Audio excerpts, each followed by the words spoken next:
नमस्कार, स्वागत है आपका स्टार न्यूज में। आपके साथ मैं इस्मत मुजीब। चलिए शुरुआत करते हैं आज की खबरों की।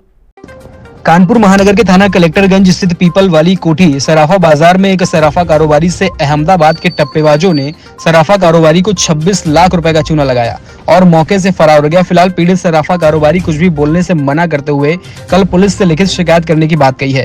मिली जानकारी के मुताबिक कानपुर के नयागंज स्थित सराफा बाजार पीतल वाली कोठी में तीसरे खंड पर महेश चंद्र एंड सन्स के नाम से दुकान है और सोना चांदी बेचने का कारोबार किया जाता है। जानकारी के मुताबिक सराफा एसोसिएशन के अध्यक्ष पंकज अरोड़ा ने बताया कि उनकी मार्केट में महेश चंद्र एंड सन्स के नाम से सराफा कारोबारी है, जिसके पास गुजरात अहमदाबाद का व्यापारी बात कर व्हाट्सएप कॉल पर हुई 26 लाख रुपए के आभूषण खरीदने की बात कही और कहा कि हमारा आदमी सीसा मऊ में है, वहां पर भेज दो। जब व्यापारी का कर्मचारी माल लेकर पहुंचा तो पैसा ट्रांसफर होने में दिक्कत आने लगी, जिस पर आभूषण लेने वाले ने कहा कि कैश रुपए लेते जाओ और जब अकाउंट में ट्रांसफर हो जाएंगे तो आकर पैसे ले जाएंगे, जिस पर कर्मचारी मान गया और 26 लाख के आभूषण देकर रुपए कड़िया फौरी तौर के चेक करके और कर्मचारी ने पैसे ले लिए और जमा किए। वह गिनती शुरू की गई तो गड्डियों के ऊपर और नीचे नोट तो असली थे, बाकी बीच में नकली थे।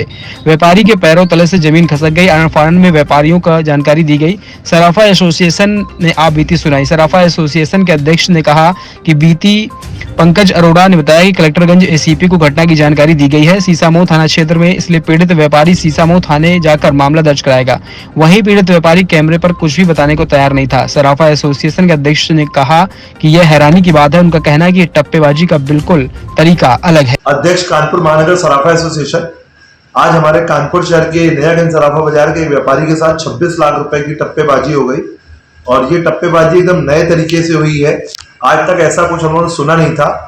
तो नवकार ज्वेलर्स के नाम से अहमदाबाद के ज्वेलर्स अहमदाबाद के ज्वेलर्स के द्वारा हमारे बाजार के व्यापारी को फोन किया गया, उनसे डीलिंग करी गई और उस डीलिंग के जिस तरीके से डीलिंग की गई तो जेवर देने की जब बात की गई तो जेवर पैक हो गए। जब पूरे व्हाट्सएप पर उसकी छटाई हो गई और पूरा सामान पैक हो गया और पैक होने के बाद डिलीवरी देने के लिए व्यापारी ने बोला, अहमदाबाद की पार्टी ने बोला हमारा आदमी यहाँ पे है, बिराना रोड में उसको ज्वेलरी दे दीजिए। तो नयागंज के व्यापारी ने जब अहमदाबाद के व्यापारी के आदमी को ज्वेलरी देने के लिए बिराना गया तो उसने बोला कि मैं किसी काम से शीशा मऊ आ गया हूँ, तो आप हमें डिलीवरी वहां पे दे दीजिए। तो जब उनका स्टाफ डिलीवरी देने वहां शीशा मऊ में, तो जिस दुकान के बाहर की बात हुई थी कि इस जगह पे मिलेंगे, तो बोलता है कि मैं इधर से इधर आ गया हूँ शीशा मऊ में ही, तो आप मुझे वहां पे आ जाइए। तो वहां पे कोई व्यक्ति इनके स्टाफ को मिलता है, नयागंज के व्यापारी के स्टाफ को कोई व्यक्ति मिलता है और बिल के साथ जब बिल दिया जाता है तो आरटीजीएस की पेमेंट की बात होती है। तो आरटीजीएस की पेमेंट की जब बात होती है तो वो बोलता है कि मैं कर रहा हूँ, नेट नहीं आ रहा है, तो आरटीजीएस होने में टाइम लगेगा। तो उनका बंदा बोलता है कि मैं फिर अपना माल वापस ले जाऊंगा। तो बोलता नहीं, ऐसा अगर कोई बात है तो मैं आपको कैश दे देता हूँ, अमानत में आप अभी कैश रख लीजिए और जैसे आपका बैंक में कंफर्मेशन हो जाएगा मैं आपकी गद्दी जाके अपने रुपए वापस ले लूंगा।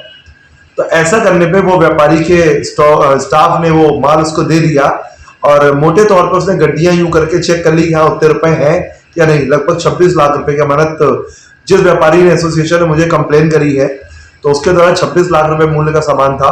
तो वो जब दुकान पे गद्दी पे आता है देखता है वो टोटल फेक करेंसी, ऊपर का नोट असली, बाकी वही फेक करेंसी है। जैसे घटना होती है वो मुझे जानकारी देता है। तो मैंने ये जानकारी जब अपने कानपुर शहर के ज्वेलर्स के ग्रुप में शेयर की तो फौरन मेरे पास एक दूसरे ज्वेलर महालक्ष्मी ज्वेलर्स करके हैं, उनका फोन आया, वो मेरे साथ ही थे।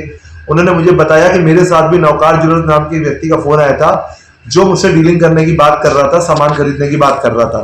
तो उन्होंने मुझे व्हाट्सएप के अंदर पूरी कॉल रिकॉर्ड, जिनके साथ घटना हुई उनसे उनकी केवल व्हाट्सएप में बात हुई है, यानी कॉल पे, लेकिन जिन्होंने बताया महालक्ष्मी ज्वेलर्स उनके पास रिकॉर्डिंग जो कॉल पे जो नॉर्मल कॉल होता है फोन का, मोबाइल कॉल, उस पर रिकॉर्डिंग करीब 1 मिनट की थी, वो भी उन्होंने हमें प्राप्त कराई है। और करीब मंगलवार से वो व्यक्ति प्रयास कर रहा था बेवकूफ बनाने का। तो अभी तक इनके साथ भी ऐसा हुआ महालक्ष्मी ज्वेलर्स पर इनका बचाव हो गया।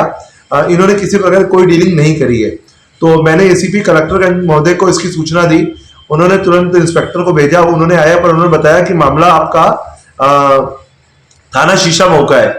तो एसीपी शीशा मऊ से बात की, उन्होंने बोला मुझे पीड़ित को आप भेजिए मेरे पास कॉपी लेके, एप्लीकेशन लेके, मैं इसको दिखवाता हूँ।